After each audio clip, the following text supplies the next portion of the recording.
Hello every one, so let's get ready with me. അപ്പോൾ ഇതെൻ്റെ YouTube channel തുടങ്ങിയിട്ട് ആദ്യത്തെ ഗെറ്റ് റെഡി വിത്ത് മീ ആണ്. അപ്പോൾ ഞാൻ വേഗം പോയി ഡ്രസ്സൊക്കെ ചേഞ്ച് ചെയ്ത് വന്നു. പിന്നെ ഞാൻ ഹെയർ ഓൾറെഡി മടഞ്ഞിട്ടിട്ടാണ് ഉണ്ടായത്. അപ്പോൾ അതൊക്കെ ഒന്ന് അയച്ച് ജടയൊക്കെ കളഞ്ഞു. പിന്നെ ഞാൻ ഹെയർ സ്റ്റൈൽ ഇതേപോലെ ഫ്രണ്ടിൽ നിന്ന് പാർട്ടീഷൻ എടുത്ത് മടഞ്ഞിട്ടിട്ടാണ് കൊടുത്തത്.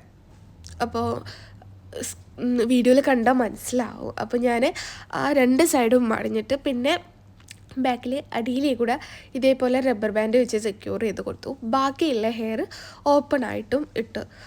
അപ്പോൾ ഹെയർ സ്റ്റൈലൊക്കെ ചെയ്ത് പിന്നെ അതാ എൻ്റെ ഓവറോൾ ഹെയർ സ്റ്റൈൽ ഇങ്ങനെയാണ്. നല്ല ഭംഗിയുണ്ടായിരുന്നു കാണാൻ. ബാക്കിൽ ഓപ്പൺ ഹെയർ ആയതുകൊണ്ട് നല്ല ഭംഗിയുണ്ടായിരുന്നു. പിന്നെ ഞാൻ ഫേസിൽ മോയ്സ്ചറൈസർ അപ്ലൈ ചെയ്ത് കൊടുത്തു. എൻ്റെ ഫേസിൽ പിമ്പിൾസ് ഉള്ളത് കൊണ്ട് തന്നെ അധികം ക്രീംസോ പ്രോഡക്ട്സോ ഒന്നും യൂസ് ചെയ്യാൻ പറ്റില്ല. പെട്ടെന്ന് പിമ്പിൾസ് വരും. അപ്പോൾ ഞാൻ ജസ്റ്റ് മോയ്സ്ചറൈസർ അപ്ലൈ ചെയ്ത് കൊടുത്തു. പിന്നെ എന്നും സ്വന്തം ഫെയർ ലെവൽ ഈ രണ്ട് ക്രീംസാണ് ഞാൻ യൂസ് ചെയ്യാറുള്ളത്. അപ്പോൾ അതും അപ്ലൈ ചെയ്ത് കൊടുത്തു. പിന്നെ ഞാൻ ലിപ് ബാം ഇട്ടു. ഇത് pH, നമ്മൾ ലിപ്പിൻ്റെ pH അനുസരിച്ചിട്ട് കളറ് വരുന്ന ലിപ് ബാമാണ്. അപ്പോൾ അത് അപ്ലൈ ചെയ്തു. പിന്നെ ലിപ്സ്റ്റിക്ക്, ആക്ച്വലി ഇതൊരു ന്യൂട്ട് ലിപ്സ്റ്റിക്കാണ്, പക്ഷേ ഇതിൽ കാണുമ്പോൾ നല്ല ബ്രൈറ്റ് ഷെയ്ഡ് മാതിരി ഉണ്ട്. പിന്നെ ഞാൻ ലിപ്സ്റ്റിക്കൊക്കെ ഇട്ടു.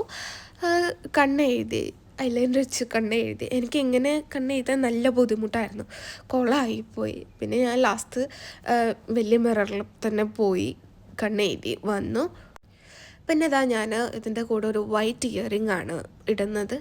വളയോ മാലയൊന്നും ഇടുന്നില്ല, ഇയറിങ്സ് മാത്രമേ ഇടുന്നുള്ളൂ. അപ്പോൾ ഇത് വൈറ്റ് ഇയറിങ് നല്ല ഭംഗിയുണ്ട് കാണാൻ പർപ്പിൾ ഡ്രസ്സിൻ്റെ കൂടെ. അപ്പോൾ അങ്ങനെ ഇയറിങ്സ് ഒക്കെ ഇട്ടു. പിന്നെ വാച്ച്, എവിടെ പോകുമ്പോഴും വാച്ച് നിർബന്ധമാണ്. അപ്പോൾ അതുകൊണ്ട് വാച്ച് ഇട്ടു. പിന്നെ കുറച്ച് അത്തറൊക്കെ പൂശി. സോ ഇത് നല്ല മണമുള്ള അത്തറാണ്, ബ്ലാക്ക് ബ്യൂട്ടിയുടെ. So here I am ready. അപ്പോൾ ഇതാണ് എൻ്റെ ഫൈനൽ ലുക്ക്. അപ്പോൾ ഇതൊരു simple get ready with me ആണ്. സോ നെക്സ്റ്റ് വീഡിയോയിൽ കാണാം. ബൈ.